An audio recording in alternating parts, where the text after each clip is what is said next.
안녕하세요. 한국공론포럼 박태순입니다. 우리가 지금 공론장의 구성과 관련된 논의를 하고 있는데요.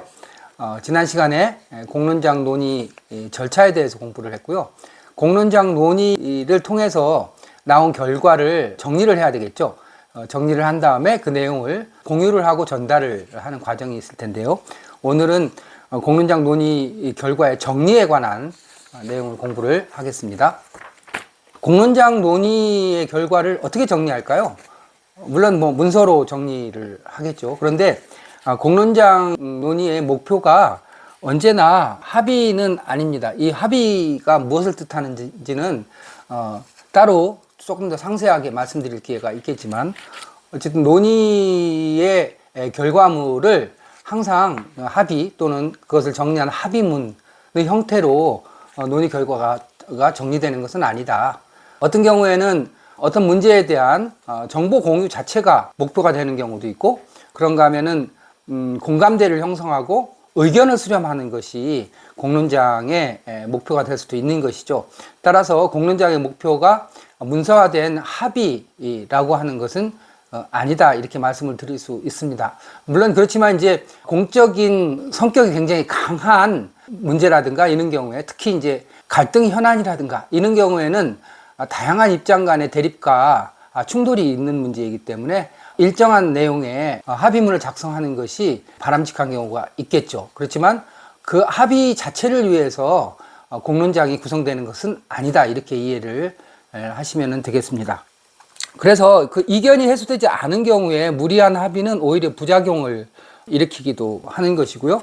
그리고 합의라 하더라도 내용 전체에 대한 전반적인 합의만 있는 것이 아니고, 그 중에 일정 부분에 관해서만 하는 부분 합의 같은 것도 합의의 내용에 들어갈 수 있습니다. 그러니까 논의 주제에 대한 전체적인 합의가 이루어지지 않는 경우라도 부분적인 문제에 관해서라도 합의가 이루어질 수 있는 것이죠. 예를 들면 지역사회에서 어떤 현안이 있는 경우에 자원 배분에 관한 전반적인 합의는 이루어지지 않은 상태라 하더라도, 예를 들면 향후에 어떤 과정과 절차를 통해서 이 문제를 풀어갈지에 대한 프로세스에 대한 합의 같은 것도 가능하고요.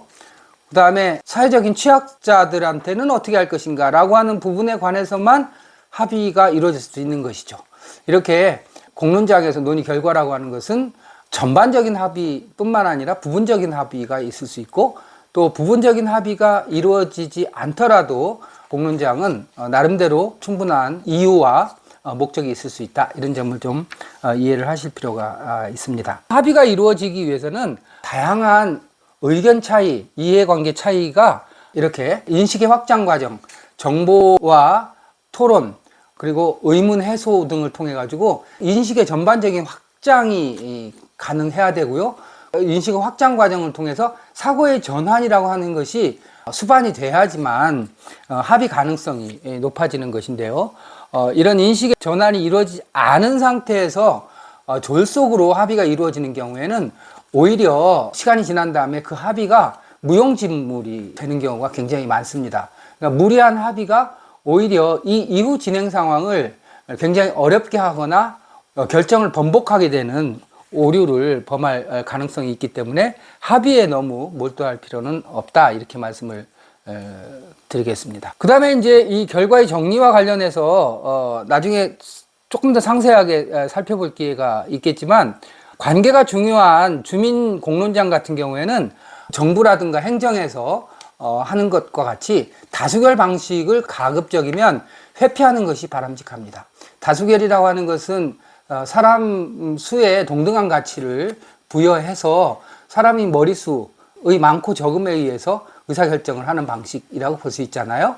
그런데 그 과정에서 다수결이라고 하는 것을 의사결정 방식으로 선택하는 경우에는 때에 따라서는 극심한 대립과 갈등을 일으키거나 아니면 소수자가 배제되는 결과를 초래할 수 있습니다. 그래서 주민공론장과 같이 삶의 영역에서 지속적으로 관계를 유지해야 되는 이런 삶의 공동체에서는 가급적이면 다수결이라고 하는 방법을 회피하는 것이 바람직하고요. 특히 갈등이 심각한 현안 같은 경우에 다수결로 문제를 해결하는 것은 또 다른 갈등의 원인이 될 수 있다고 하는 점을 유념할 필요가 있습니다.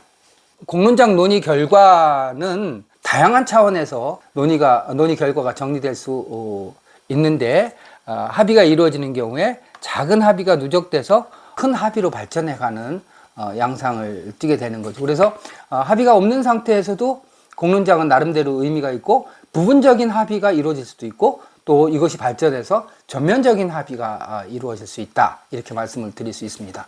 또 의사결정 방법으로서 주민공론장과 같이 구성원들 간의 관계가 굉장히 중요시 되는 그런 경우에는 다수결 원칙보다는 논의를 심화시켜가면서 상호 이해와 공감대를 증진시키면서 이렇게 사고의 전환을 통해서 합의가 이루어지는 쪽으로 발전해가는 것이 바람직하다, 이렇게 말씀드릴 수가 있겠습니다. 오늘 공론장 논의 결과의 정리에 대해서 말씀을 드렸는데요.